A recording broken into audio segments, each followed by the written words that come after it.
오늘 본문의 내용은 에베소서 2장 1절에서 10절까지 말씀인데요. 제가 여러분 성경 말씀 읽으실 때 이거 팁으로 드렸죠. 성경 말씀은 하나님에 대한 이야기와 사람에 대한 이야기가 기록되어 있다고 그랬습니다. 기억하십니까? 그래서 사람에 대한 이야기는 주로 어떤 식으로 기록되어 있다고 그랬죠? 명령문으로 되어 있다고 그랬습니다. 이렇게 하라, 이렇게 하지 말라. 이건 저와 여러분이 믿음으로 받아 뭐 해야 될 말씀들일까요? 순종할 말씀들이에요. 순종할 말씀들. 그래서 우리가 해야 할 일들은 순종으로 연결이 돼요. 그런데 하나님의 이야기는 어떻게 기록이 된다 그랬죠? 주어와 동사로, 평서문으로 서술됩니다.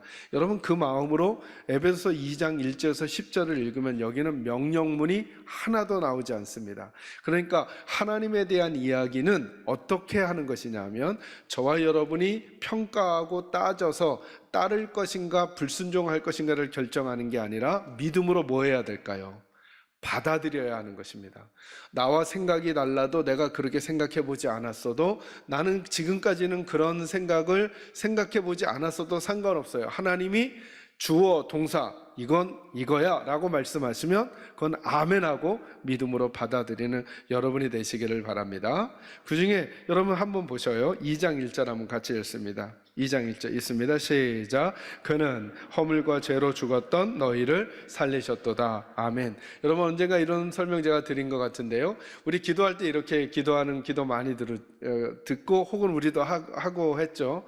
그 의도와 의미를 모르는 바 아니지만 한번 제가 설명할 테니까 들어보세요. 이렇게 기도하는 거 들어보셨을까요? 하나님, 죄와 허물로 죽을 수밖에 없었던 저희들을 구원해 주셔서 감사드립니다. 이런 기도 들어보셨죠? 근데 여러분 생각해 보세요. 죽을 수밖에 없었던, 죽었어요? 안 죽었어요?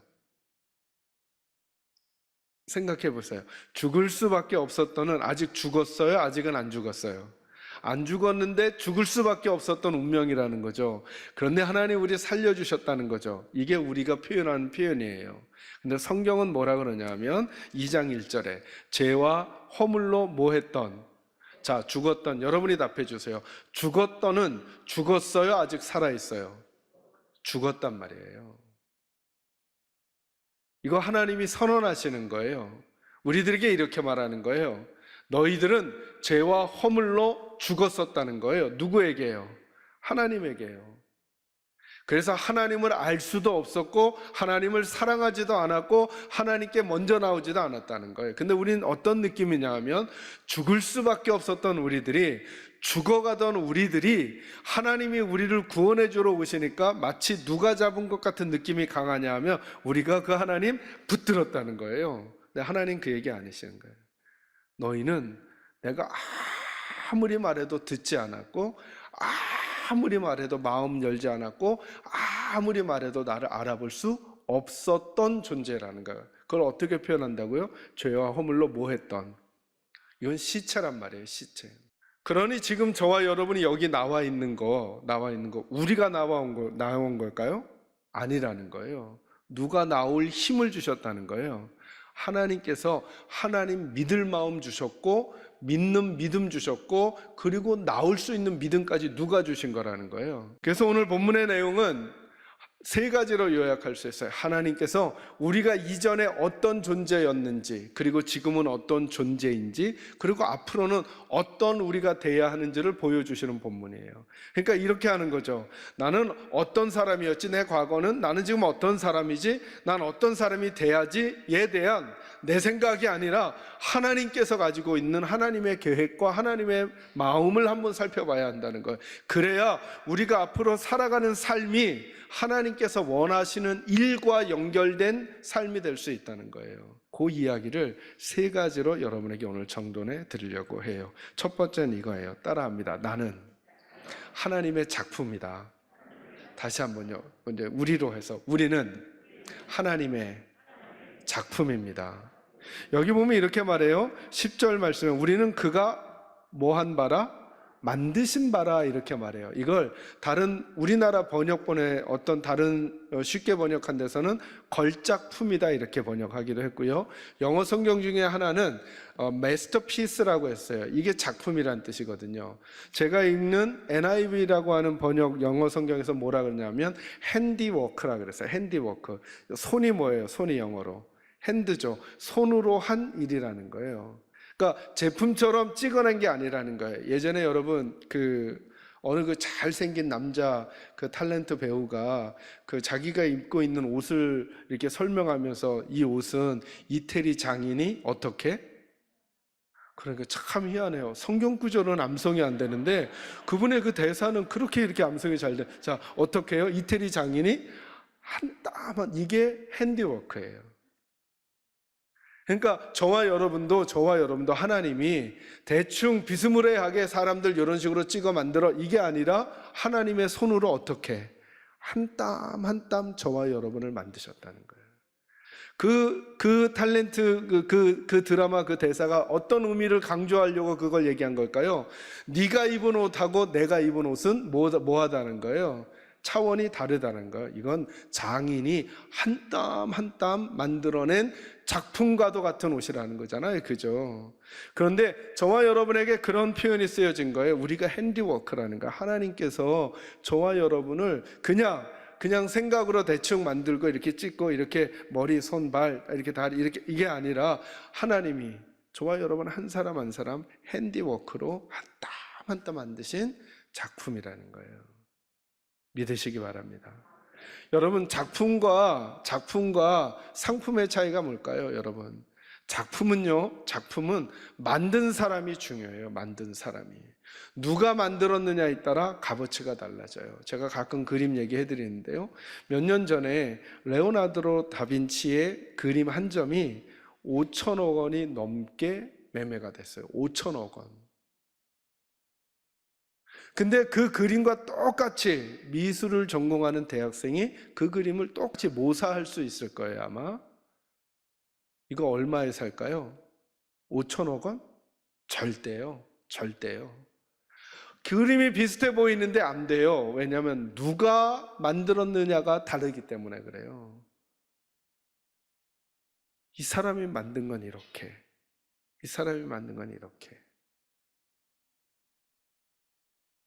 그런데다가 여러분 작품은 시간이 지나면 지날수록 값어치가 올라가요. 상품은요, 제품은요, 시간이 지나면 지날수록 값이 떨어져요. 그래서 1 플러스 1, 2 플러스 1 아니면 떨이. 근데 이렇게 말씀하시는 거예요. 저와 여러분은 하나님의 손으로 만드신 핸디워크라는 거예요. 하나님이 정성껏. 그래서 어떤 목사님이 그렇게 비유하시더라고요. 사단이 하는 방법은 자꾸 비교한다는 거예요. 비교, 남과 우리를. 근데 하나님은 우리를 비교할 수 없도록 만들어 놓으셨다는 거예요. 왜요? 이 세상에 하나님이 이렇게 만드신 작품은 우리 하나예요. 우리 하나. 나 하나. 그러니 저와 여러분이 어디서부터 왔는지 누구로부터 만들어졌는지 잊지 말아야 한다는 거예요. 다시 한번 따라합니다. 나는 하나님의 작품이다. 그래서 우리가 귀한 거예요. 절대 어떤 사정과 형편이 있기 때문에 그 사정과 형편으로 우리의 값어치를 떨어뜨리면 안 되는 거죠.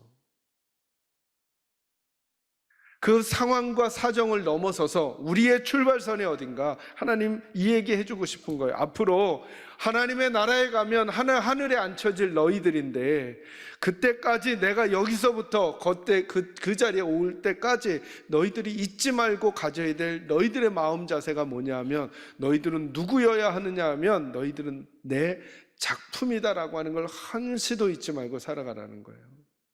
우리는 때로 내가 가진 게 적으면 적은 걸로 나를 규정하고 많으면 많은 걸로 규정하고 좋은 상황을 살면 좋은 상황을 사는 걸로 나를 규정하고 안 좋은 상황을 살면 안 좋은 상황을 사는 걸로 나를 규정한다는 거예요. 그러지 말고 너로 규정하라는 거예요.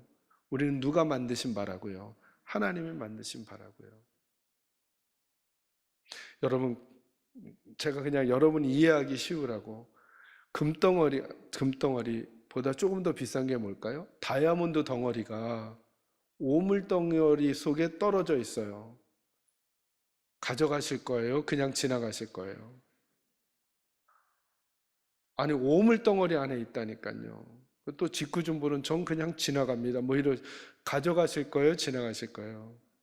자, 우리 업계가 돼야 우리가 얘기가 되는 거예요. 자, 같은 업계에 있으니 가져가요? 지나가요? 그죠? 그가 있는 상황이 그를 규정하는 게 아니에요. 하나님께는 저와 여러분의 보물이라니까요. 이스라엘을 향해 하나님이 탁 하신 말씀이에요. 너희는 존귀한 자니 내게 보배롭고 존귀한 자래요. 근데 우리가 우리 상황 때문에 내게 벌어진 일 때문에 우리를 막 여겨버려요. 그렇잖아요. 다시 기억하십시오. 우리는 하나님의 작품임을 기억하는 저와 여러분이 되기를 주의 이름으로 축원합니다. 두 번째는 이걸 따라합니다. 우리는 하나님의 목적을 지녔습니다. 자, 그러니까 첫째는 작품이라는 단어 기억하시고요. 두 번째는 하나님의 목적이 우리에게 있다는 거예요. 여러분, 이 세상 살아가면서 목적이 없는 사람은 없어요. 여러분, 이런 생각 해보셨어요? 이런 나는 왜 태어났을까? 난 왜 사는 걸까? 나는 왜 살아가야 하는 걸까? 이런 질문을 혹시 하시는 분 계세요? 그때 꼭 기억하세요. 우리에겐 목적이 있어요. 오늘 본문에 이렇게 말하죠. 우리는 그가 만드신 바라 그리스도 예수 안에서 선한 일을 뭐하여? 위하여라고 하는 게 무슨 뜻이에요? 목적이 있다는 거예요. 목적이. 지으심을 받은 자니 이 일은 하나님이 전에 예비하사 우리로 그 가운데서 뭐하게? 행하게 하려 하심이라. 뭐가 있다는 거예요? 그게 뭔지는 조금 뒤에 다루더라도 뭐는 있어요. 우리를 만드신 목적이 있다는 거예요. 지금은 이제 교회를 개척하셔서 이렇게 목회하고 계시는 제 밑에 계셨던 우리 부목사님 한 분 계세요. 애가 셋이셨는데 갑자기 목회를 열심히 하시라고 제가 모셔왔는데 애를 가지신 거예요. 넷째를. 어떻게 된 일이냐? 제가 그랬더니 목사님 생각지도 않았는데 생겼어요. 그러는 거예요. 맞아요. 목사님은 생각지도 않고 애를 만들었는지 몰라요. 근데 하나님은요, 절대 우연 없다고요. 그 아이는 하나님이 빚으신 작품이고 하나님의 목적이 그 아이 인생에 있다는 거예요. 우리 자녀들에게도 알려주세요. 여러분 스스로에게도 여러분은 어떤 과거와 어떤 출생과 어떤 상황을 가지고 계시나요? 우연히 누가 저기로 해서 우리가 온 것 같은가요? 아니요. 하나님은 그렇게 말씀하지 않으세요. 만약에 이 말씀을 저와 여러분이 믿음으로 받으면 하나님의 일이 일어날 수 있어요. 믿음으로 받으셔요. 따라합니다. 나에게 하나님의 목적이 있다. 자, 나는 하나님이 내게 목적을 가지고 이 땅에 보내신 존재라는 사실을 잊지 말아야 한다는 거예요. 관련된 말씀 좀 찾아볼까요? 여러분 본문 말씀 표시하시고 마태복음 5장 13절에서 16절 한번 찾아보세요. 제가 읽어갈게요. 너희는 세상의 소금이니 소금이 만일 그 맛을 잃으면 무엇으로 짜게 하리요? 후에는 아무 쓸데없어 다만 밖에 버려져 사람에게 밟힐 뿐이니라. 너희는 세상의 빛이라. 산 위에 있는 동네가 숨겨지지 못할 것이요 사람이 등불을 켜서 말 아래에 두지 아니하고 등경 위에 두나니 이러므로 집안 모든 사람에게 빛이 있느니라. 같이 읽습니다. 이같이 너희 빛이 사람 앞에 비치게 하여 그들로 너희 착한 행실을 보고 하늘에 계신 너희 아버지께 영광을 돌리게 하라. 아멘. 여기도 보세요. 여기도 명령문이 하나도 안 나오죠. 명령문이 안 나온다는 건 이건 누구의 이야기라는 거예요? 하나님의 이야기. 하나님의 이야기는 뭐 해야 된다고요? 순종할까 불순종할까가 아니라 믿음으로 받아들여야 되는 거예요. 여기 이렇게 말하죠. 너희는 세상에 뭐라고요? 소금이다 이렇게 말하지 명령하지 않아요. 소금이 되어라 이렇게 말하지 않아요. 무슨 말씀인지 이해되세요? 이미 하나님은 하나님의 사람들을 소금과 빛으로 만들어 놓으신 거예요.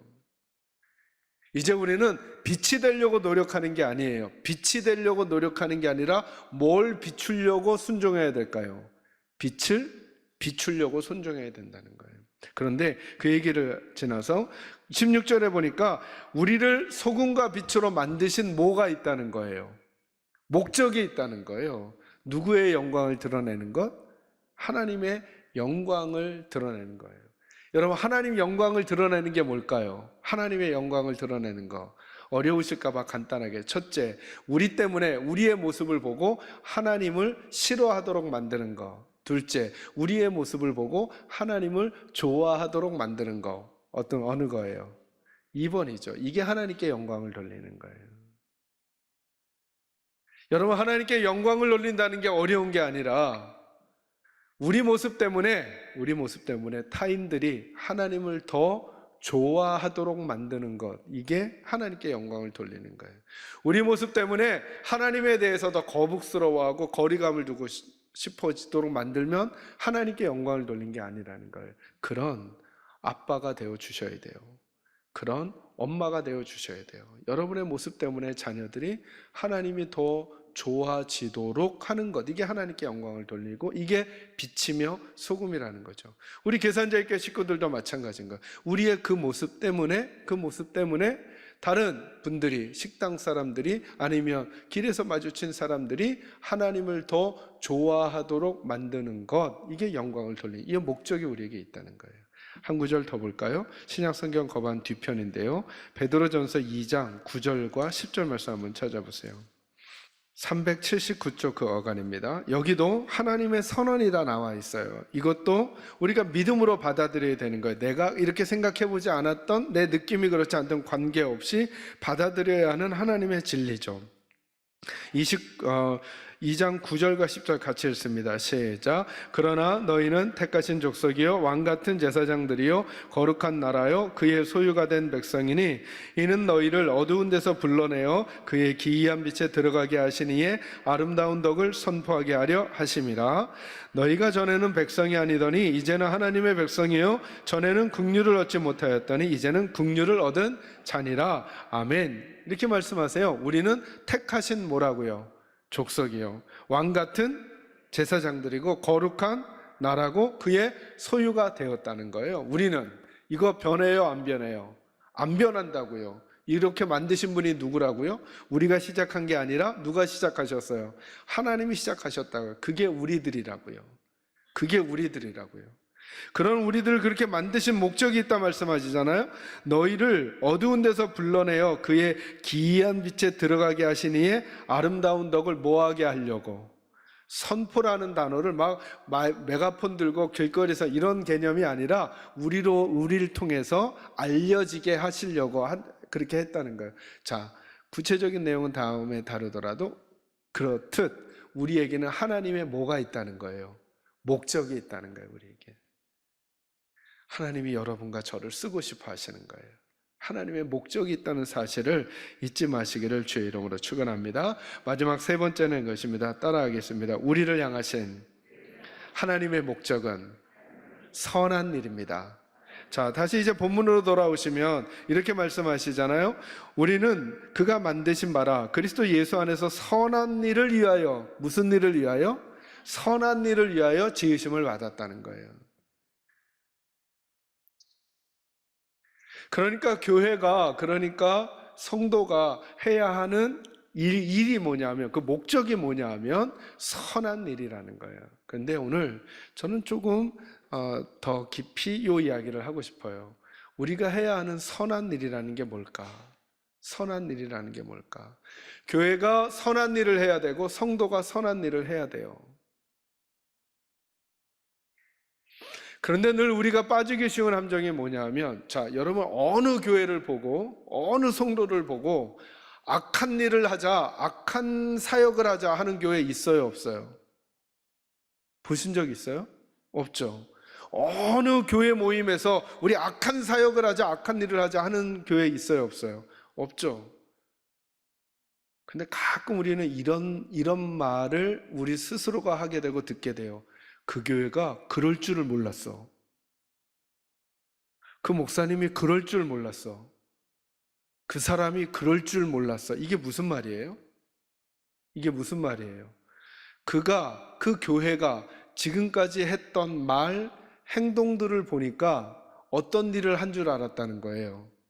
선한 일을 한 줄 알았다는 거예요. 그런데 아니었다는 거예요. 다시요. 그래서 예수님의 말씀이 자꾸 생각나는 거예요. 예수님이 바리새인들에게 하셨던 꾸중 중에 하나가 머칠한 무덤 같다 그랬어요? 회칠한 무덤 같다 그랬죠. 겉은 뭐라는 거예요? 선한 일이라는 거예요. 그럴듯한 거라는 거예요. 그런데 사실은 그 안에는 뭐가 있어요? 썩어간 시체가 있다는 거예요.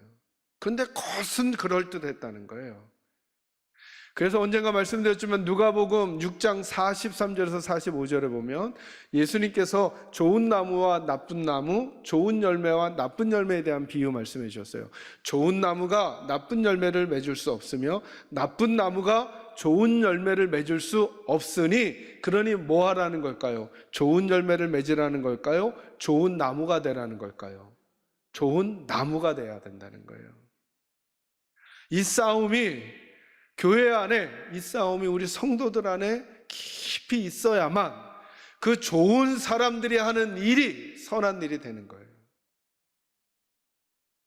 근데 우리는 이 싸움은 잘 안 하고 선한 일 싸움만 자꾸 하니까 나중에 가보니까 그게 선한 일인 줄 알았는데 알고 보니까 남의 몸에 슥 긋고 가져온 그 돈으로 아이스크림 사준 격이었어요. 깨끗하다고 한 줄 알았는데 알고 보니까 의도가 그게 아니에요. 그 안에는 아주 냄새나고 저기한 다른 의도가 숨겨져 있고 그러면서 이 일을 한 거예요. 그러니까 그렇게 느껴지는 거예요. 그 교회가 그럴 줄 몰랐어. 그분이 그럴 줄 몰랐어. 왜냐하면 우리는 이 싸움을 잘 안 한 거예요. 하나님께서 저와 여러분에게 하기를 원하시는 선한 일 가운데 제일 먼저 출발해야 될 부분이 내가 선한 사람, 좋은 나무 되는 싸움, 이 일을 시작해. 그래서 그 선한 사람이 보이는 눈빛과 태도와 자세와 흘려보내는 말들이 선한 일이 될 수 있도록 하는 것이죠. 사랑하는 성도 여러분, 그래서 오늘 본문이 말해주는 거예요. 근데 그 일을 우리 힘만으로 잘 안 된다는 거예요. 그래서 우리는 하나님의 은혜가 필요한 존재라는 걸 에베소서 2장 1절부터 10절이 구구절절히 말해주는 거예요. 은혜로 그 일을 하느냐, 은혜로. 네가 하고 싶어서 하냐. 은혜로 하느냐, 은혜로 한다는 게 뭐예요? 원인이 내게 있다고요, 없다고요? 난 아무것도 할 수 없는 존재라는 사실부터 출발해서 하나님 때문에 감격적으로 그 일을 하는 것인지를 늘 점검해 보라고 말씀하시는 것이. 저는 바라기는 우리 사랑하는 계산제일교회 식구들이 하나님의 은혜 속에 깊이 담겨지기를 주의 이름으로 축원합니다. 그리고 그 은혜 때문에 좋은 사람들이 되어 여러분이 건네는 손길, 눈빛, 언어, 표정, 태도 하나가 모두 다 착한 사람들이 한, 선한 사람들이 한 선한 일이 되시기를 우리 주님 예수님의 이름으로 축원합니다.